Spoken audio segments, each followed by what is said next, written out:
Hello बच्चों, आज आपण क्लास 7 चा जो सायन्स लेसन आहे in the world of stars हा लेसन इथे बघत आहोत। आणि आज आपण या लेसन मधील कॉन्स्टलेशन हा जो टॉपिक आहे तो इथे बघणार आहोत। तर ठीक आहे, स्टार्ट करूया। बघा, a group of stars occupying a small portion of the celestial space is called constellation. म्हणजे काय बघा, खगोलाच्या एका लहान भागात group of stars occupying a small portion, खगोलाच्या एका लहान भागात असलेल्या ताऱ्यांचा समूह, सेलेस्टियल स्फिअर म्हणजे ताऱ्यांचा समूह इज कॉल्ड कॉन्स्टलेशन। त्याला आपण कॉन्स्टलेशन म्हणतो। कॉन्स्टलेशन म्हणजे काय? तारका समूह। तारका समूह, ठीक आहे। Some of these stars appear to the form certain figures of animals, humans or object. या तारक समूहामध्ये एखाद्या प्राण्याची, वस्तूची किंवा व्यक्तीची आकृती सुद्धा आपल्याला दिसते। याच आकृत्यांना आपण बघा, these figures has been name after certain events of beliefs of the times when the constellation were identified. ह्या ज्या आकृत्या आहेत व्यक्तीच्या, वस्तूच्या, प्राण्यांच्या, या आकृत्यांना त्या त्या काळानुसार प्रचलित असलेल्या घटनेनुसार किंवा समजुतीनुसार आपण त्यांना नावे देत असतो। त्यानुसार काय आहे की बघा, त्यानुसार इन दिस वे म्हणजे त्यानुसार western observer have divided the celestial space into 88 constellations. Similarly ancient Western astronomers put forward the idea of 12 zodiac signs, whereas Indian astronomers suggest the 27 nakshatras. म्हणजे काय तर या त्या काळाच्या घटनेनुसार, समजुतीनुसार त्यांना जे नावे देण्यात आलेले आहेत त्यानुसार हे पाश्चिमात्य निरीक्षकांनी म्हणजे पश्चिमेकडील देशाचे वेस्टर्न ॲस्ट्रॉनॉमर्स म्हणजे पाश्चिमात्य या निरीक्षक जे आहेत त्यांनी काय केलेलं आहे की या संपूर्ण खगोलाचे, संपूर्ण कॉन्स्टलेशन खगोलाचे 88 म्हणजे 88 भाग केलेले आहेत। त्यातील प्राचीन खगोलशास्त्रज्ञांनी म्हणजे ancient western astronomers put forward the idea of 12 zodiac. या प्राचीन पाश्चात्य खगोलशास्त्रज्ञांनी 12 सौर राशींचे, झॉडिक सायन्स म्हणजे सौर राशींचे, व भारतीय खगोलशास्त्रज्ञांनी 27 म्हणजे 27 नक्षत्रांची कल्पना इथे मांडलेली आहे। त्यातील फर्स्ट बघा, झॉडिक साइन आपण इथे बघूया। झॉडिक साइन म्हणजे काय तर झॉडिक साइन म्हणजे आपण त्याला राशी भविष्य असं म्हणतो, राशी, ठीक आहे। The ecliptic has been imagined to be divided into 12 equal parts. Thus, each part subtends 30 degrees at the center of the celestial spheres. Each of these spheres is called Rashi or zodiac sign. They are named Aries, Taurus, Gemini, Cancer, Leo, Virgo, त्यानंतर Libra, Scorpio, सॅगिटेरियस, कॅप्रिकॉन, ॲक्वेरियस and pieces. या काय झाल्या 12 राशींची नावे झाली। म्हणजे काय की सूर्य ज्या आयनिक वृत्तानुसार फिरतो, the eclipse has been imagined to the be divided into 12 equal part. ज्या आयनिक वृत्तानुसार फिरतो त्या आयनिक वृत्ताचे 12 समान भाग करण्यात आलेले आहेत। हे कल्पिलेले आहेत म्हणजे समजूत आहे की 12 समान भाग, प्रत्येक भाग हा 30 अंशाचा आहे। Thus each part subtends 30 degree at the center of the celestial space. हा 30 डिग्रीचा आहे। या प्रत्येक भागाला आपण काय म्हणतो, राशी अशी म्हणतो। Each of these parts is called राशी और झॉडिक साइन। त्या राशी कोणकोणत्या आहेत? या ज्या राशी आहेत त्या राशींची नावे बघा, एरियस म्हणजे मेष, त्यानंतर वृषभ, जेमिनी म्हणजे मिथुन, त्यानंतर कॅन्सर म्हणजे कर्क, लिओ म्हणजे सिंह, व्हर्गो म्हणजे काय कन्या, त्यानंतर लिब्रा म्हणजे तूळ, स्कॉर्पिओ म्हणजे वृश्चिक, त्यानंतर सॅगिटेरियस म्हणजे धनु, आणि कॅप्रिकॉन म्हणजे काय तर मकर, त्यानंतर बघा ॲक्वेरियस म्हणजे कुंभ, आणि पिसेस म्हणजे मीन। अशा 12 राशींची नावे आहेत। त्यानंतर पुढे आहे नक्षत्र, ठीक आहे। आता नक्षत्र काय आहे की the moon completes the one revolution completes the one revolution around the earth in approximately 27.3 days. नक्षत्र चंद्र एक पृथ्वी प्रदक्षिणा करतो, तर तो किती दिवसात करतो? 27.3 दिवसात पूर्ण करतो. एक प्रदक्षिणा तो पूर्ण करतो. आणि the portion travels bye the moon in one day is called नक्षत्र. या चंद्राची प्रत्येक दिवसात चंद्राच्या प्रवासाचा जो एक भाग आहे किंवा त्याला आपण नक्षत्र असे म्हणतो. म्हणजे एका दिवसामध्ये चंद्र जे फिरतो त्याला आपण नक्षत्र असे म्हणतो. प्रत्येक दिवसाच्या चंद्राच्या प्रवासाला एक भाग, one revolution portion travelled by the moon approximately 27.7 day and the portion travels by the moon is one day is called नक्षत्र. प्रत्येक दिवसाच्या चंद्राच्या प्रवासाला एक भाग किंवा नक्षत्र असे आपण म्हणतो. So if we divided 360 degree into 27 equal parts, 300 अंशाचे म्हणजे 27 भाग समान भाग केले तर प्रत्येक भाग सुमारे किती असतो? 13 डिग्री and 20 minutes 20 मिनिटे. एवढ्याच्या भागातील तारक समूहातील सर्वात तेजस्वी म्हणजे नक्षत्र is known as the brightest star in the contain. सर्वात तेजस्वी ताऱ्यावरून हे नक्षत्र ओळखले जाते. This brightest star is called the Yogatara. हा जो ब्राइटेस्ट तारा आहे त्याला योगतारा असे म्हणतात. आपण आकाश निरीक्षण करतेवेळी पृथ्वी भ्रमण मार्गावरती कोठे आहे यावरून कोणते नक्षत्र दिसणार आहे हे आपल्याला समजते. विच नक्षत्र we can see during a sky watch depend upon the position of the earth along its orbits. म्हणजे आपण ज्यावेळेस आकाश निरीक्षण करतो त्यावेळी पृथ्वी भ्रमण मार्गावरती आपण कोठे आहोत हे कोणते नक्षत्र यावरून निश्चित होते.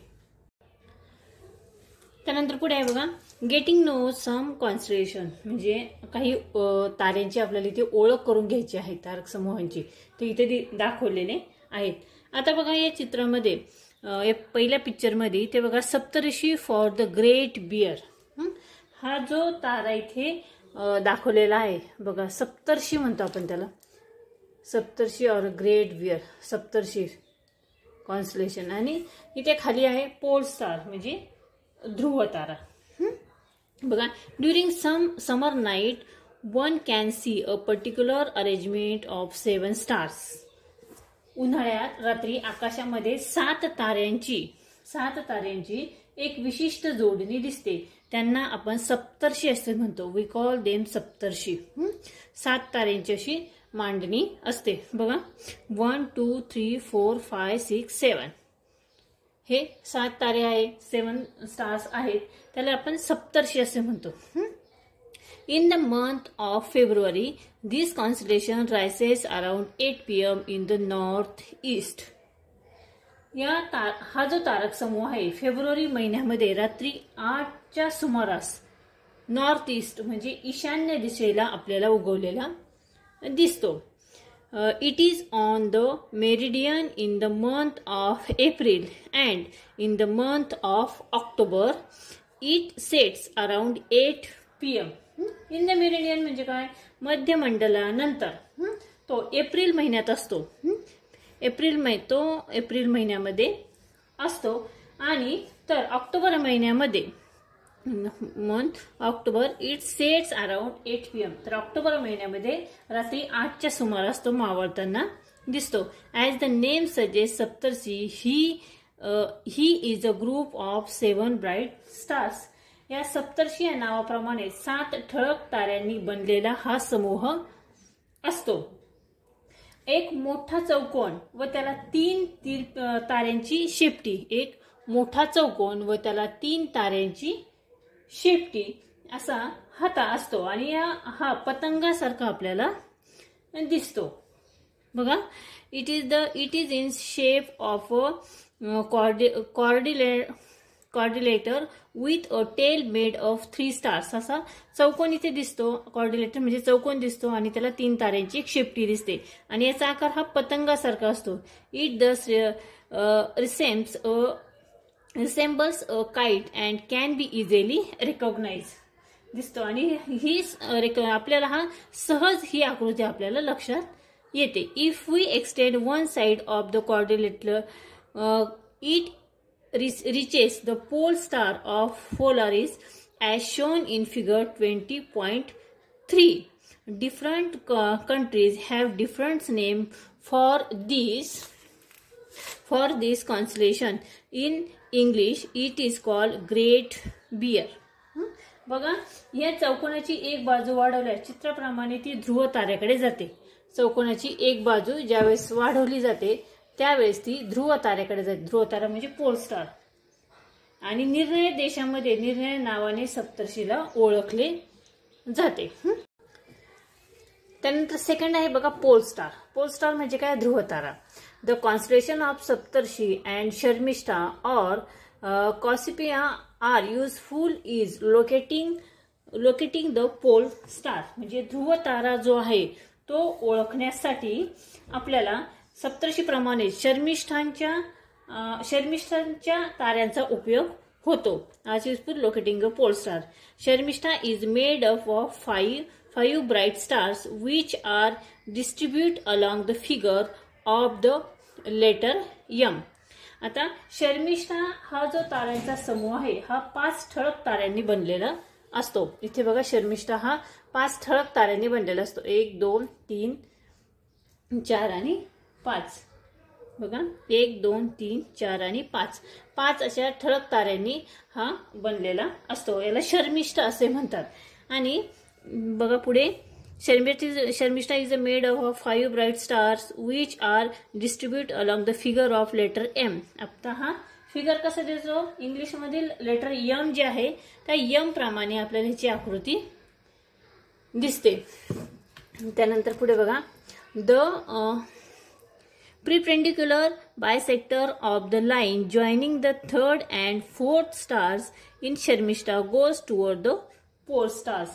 म्हणजे काय? तर एका हे चित्रात दाखवल्याप्रमाणे बघा या ताऱ्यातील तिसरा किंवा चौथा जो तारा आहे या जोडणारी रेषा जर दुभाजली तर ती हा जो लंब दुभाजक जो आहे तो कुठे जातो? पोल स्टार कडे जातो. म्हणजे तिसऱ्या किंवा चौथ्या ताऱ्याच्या मधून ज्यावेळेस स्ट्रेट लाईन जाते त्यावेळेस ती कुठे जाते? पोल स्टार कडे जाते म्हणजे ध्रुव ताऱ्याकडे जाते. आणि या ध्रुव ताऱ्याच्या एका बाजूला सप्तर्षी तर दुसऱ्या बाजूला शर्मिष्ठा असते. मागील चित्रामध्ये बघा, मागील पिक्चर मध्ये या ध्रुव तारेच्या एका साईडला काय असतं? सप्तर्षी असते आणि त्याच्या खालच्या साईडला काय असतं? शर्मिष्ठा असते. म्हणजे ध्रुव तारेच्या दोन्ही जे आहे सप्तर्षी आणि शर्मिष्ठा हे ऑपोजिट साइडला असतात. Sharmishtha sets, Saptarshi rises. Thus we can always use either one or the other as a reference point on any given bright. म्हणजे काय? तर आपल्या ध्रुवतारा पाहण्यासाठी कुठल्याही दिवशी या दोन्हीपैकी एका तारक समूहांचा जो उपयोग करून घेता येतो. ठीक आहे. आणि ज्यावेळी ही शर्मिष्ठा तारकांचा समूह आहे हा समूह मावळू लागतो त्यावेळी सप्तर्षीचा उदय होतो. म्हणजे ज्यावेळेस शर्मिष्ठा हे तारे मावळू लागतात म्हणजे ते कमी कमी दिसायला लागतात त्यावेळेस आपल्याला सप्तर्षी हे तारे दिसतात. बघा इथे the pole star has Saptarshi on one side and Sharmishtha on the other.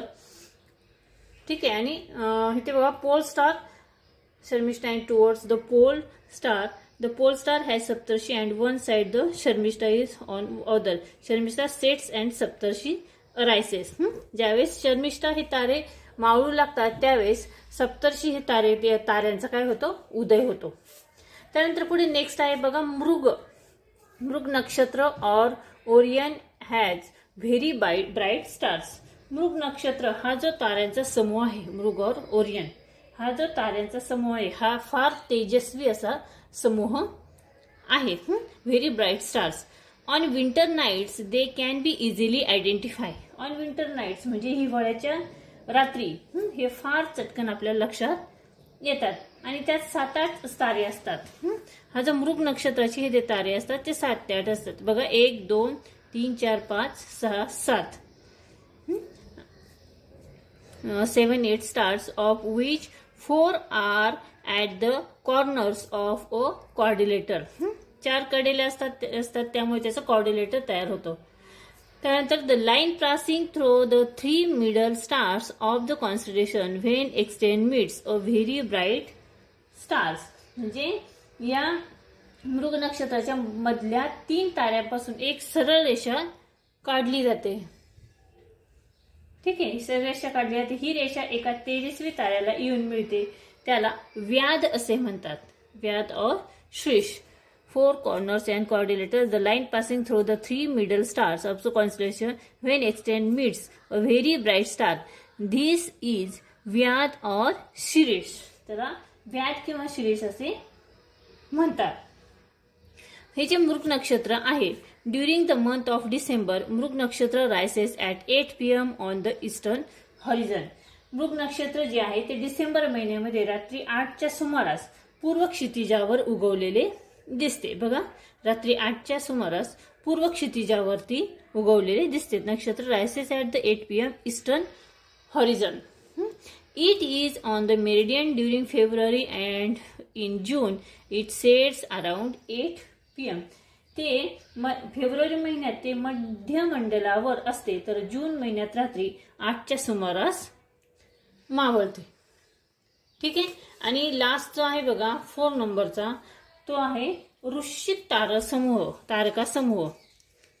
वृश्चिक और स्कॉर्पियो, त्याला स्कॉर्पियो देखील म्हणतात. वृश्चिक और Scorpio is the constellation with 10 to 12 stars. हा जो वृश्चिक तारका समूह आहे तो 10 ते 12 ताऱ्यांचा असतो. तरी त्यातील ज्येष्ठ तारा हा जो आहे तो सर्वात तेजस्वी असतो. यातील ज्येष्ठ तारा जो असतो, ज्येष्ठ और एनरस, तो सर्वात तेजस्वी तारा असतो. अंतरस. ठीक आहे. आणि is brightest something them this constellation is below the equator in the sky of the southern hemisphere. Vrishchik तारका समूह हा दक्षिण गोलार्धाच्या आकाशात विषुववृत्ताच्या खाली दिसतो. पुढे बघा, in the 3rd week of April it can be seen in the eastern sky a few hours after sunset.